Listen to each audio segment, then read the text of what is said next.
Avoir du cash, de la liquidité, c'est extrêmement important lors de périodes de crise ou même lorsque le marché se porte bien. Pourquoi?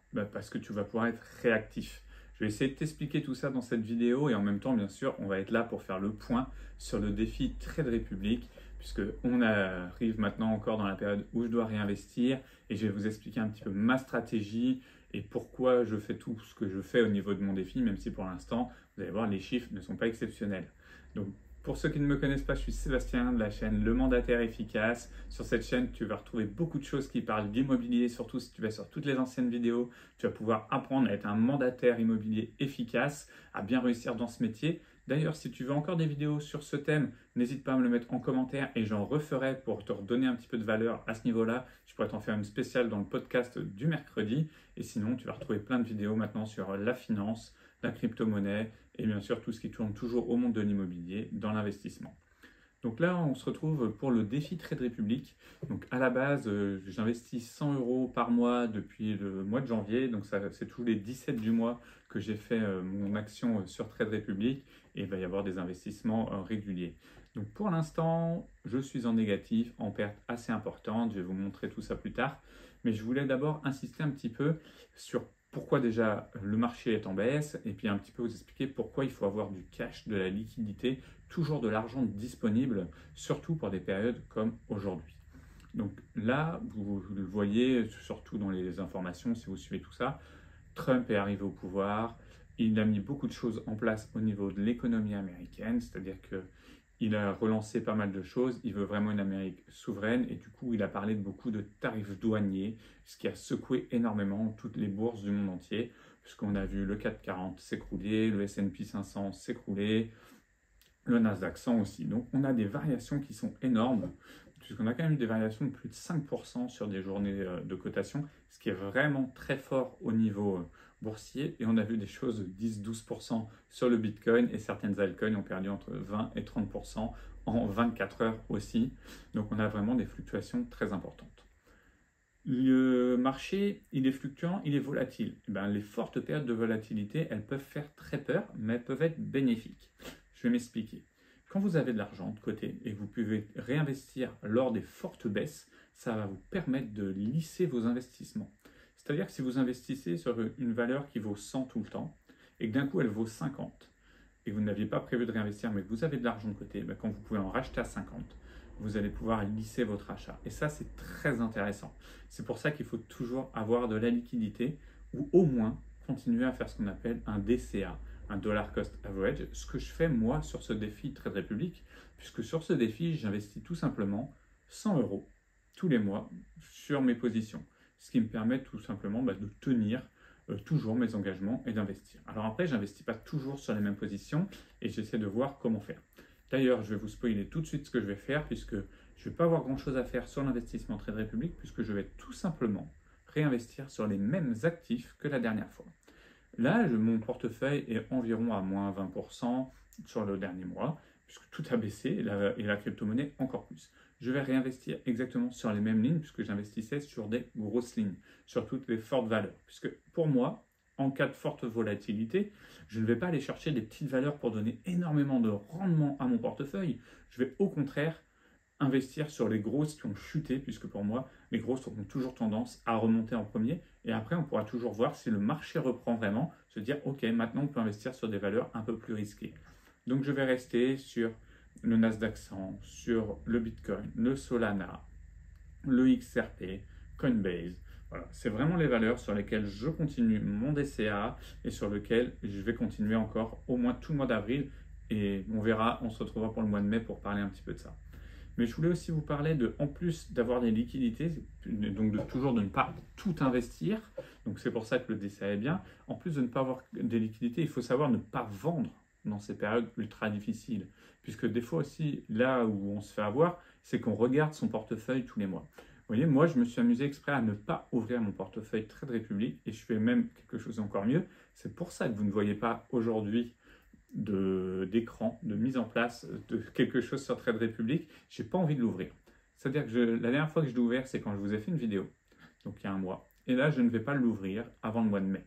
Je Je vais vraiment m'efforcer à ne pas ouvrir mon portefeuille Trade Republic pour ne pas voir ce qu'il y a et pour ne pas influer un petit peu mes émotions. Moi, je trouve que ça peut être très compliqué. Aujourd'hui, investir, c'est bien, mais on se donne des objectifs. Là, je me suis donné un objectif sur 1 an. Et on peut paniquer à voir de fortes fluctuations.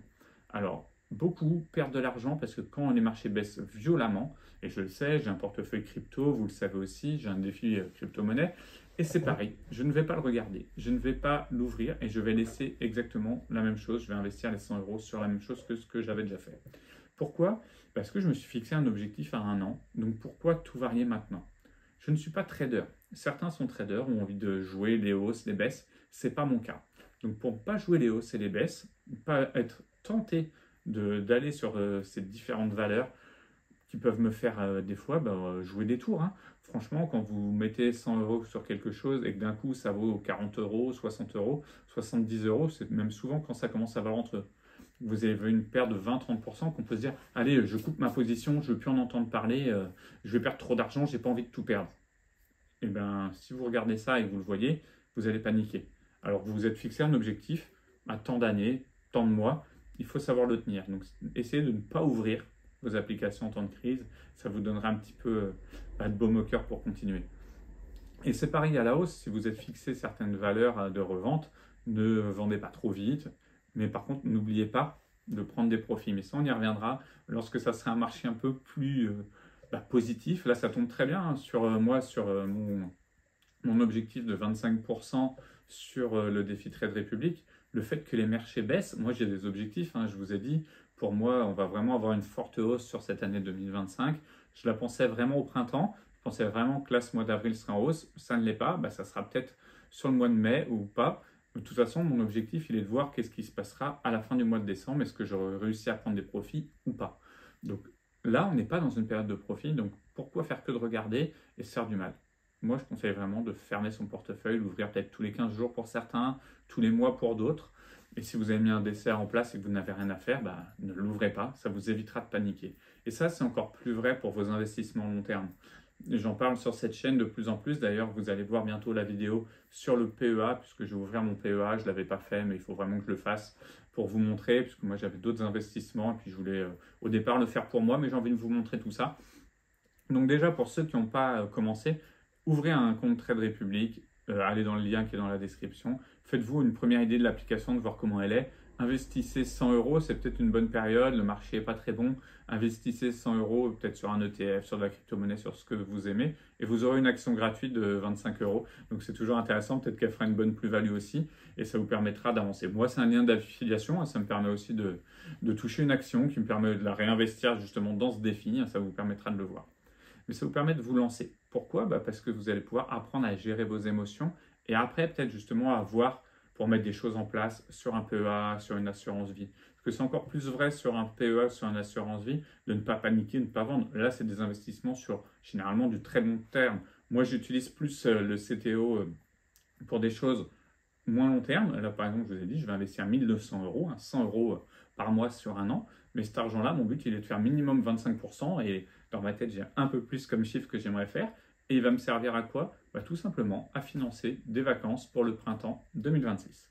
Donc, j'espère avoir fait fructifier cet argent. À la base, mon budget, il est de 1000 euros pour ce que je veux faire en 2026. J'investis 1200. Donc, si j'accepte donc une perte de 20% dans ma tête. Mais l'idéal serait de pouvoir l'agrémenter et d'arriver plutôt à une somme qui serait autour de 1000. Je ne vais pas vous donner de chiffres, mais dans ma tête, j'aimerais avoir au moins 2000 euros pour pouvoir faire quelque chose de vraiment super avec les enfants sur les vacances de printemps 2026. Je vous en parlerai, je filmerai tout ça. Mais du coup, je ne regarde pas. Je me suis fixé des objectifs. Et c'est encore plus vrai sur l'assurance vie. Généralement, c'est sur du très long terme, parce qu'on investit sur l'assurance vie pour pouvoir bénéficier de la transmission s'il arrive quelque chose ou autre. Et le PEA, il a un objectif d'au minimum 5 ans aussi déjà pour avoir l'abattement fiscal. Donc tous ces investissements sont sur du long terme. Donc toujours avoir du cash pour réinjecter en cas de baisse immobilière et toujours garder du sang-froid.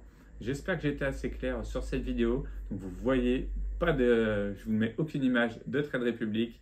Faites-vous votre idée vous en allant tester et on se voit au mois de mai pour pouvoir bien sûr faire Le point numéro 5 sur Trade Republic, et là, promis, je regarde le portefeuille, on met des images et j'espère voir du positif.